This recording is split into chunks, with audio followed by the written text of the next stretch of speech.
Bonjour, chers frères et sœurs de l'Église de Jésus. Nous sommes aujourd'hui le mercredi 15 juin 2022 et nous allons couvrir une section beaucoup plus large aujourd'hui. Nous allons méditer les chapitres 26, 27 et 28 jusqu'au verset 30 du livre de l'Exode.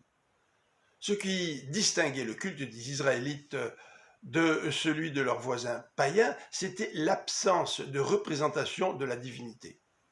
En effet, au début des 10 commandements, Dieu interdit au peuple de se faire des représentations de lui, de façonner des images taillées, des statues. De plus, si la présence de Dieu se manifestait dans le lieu très saint, il n'y restait pas enfermé, car il est trop grand pour cela. Ces chapitres vont nous présenter le tabernacle, qui est constitué de 3 parties. Le tabernacle, c'est ce temple portatif qui a accompagné le peuple d'Israël dans le désert et aussi durant plusieurs décennies après qu'ils soient entrés dans le pays promis. Le tabernacle était composé d'abord du parvis.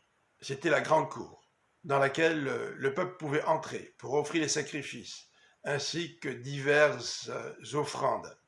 Ensuite, il était composé du lieu saint, où seulement les prêtres pouvaient rentrer 2 fois par jour, les prêtres qui étaient choisis par tirage au sort.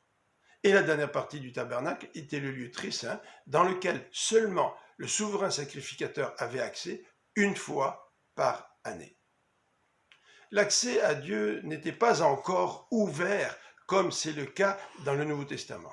En effet, nous savons qu'à la mort de Jésus-Christ sur la croix, le grand rideau qui séparait le lieu saint du lieu très saint s'est déchiré en partant par le haut.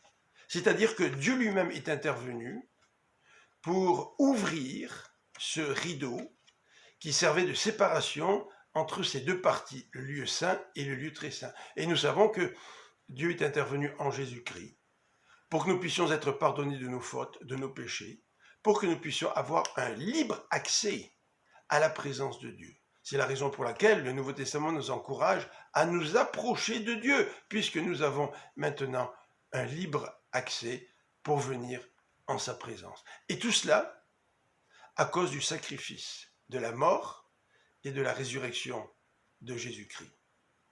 Je vous souhaite une bonne fin de journée, que le Seigneur vous bénisse. À demain.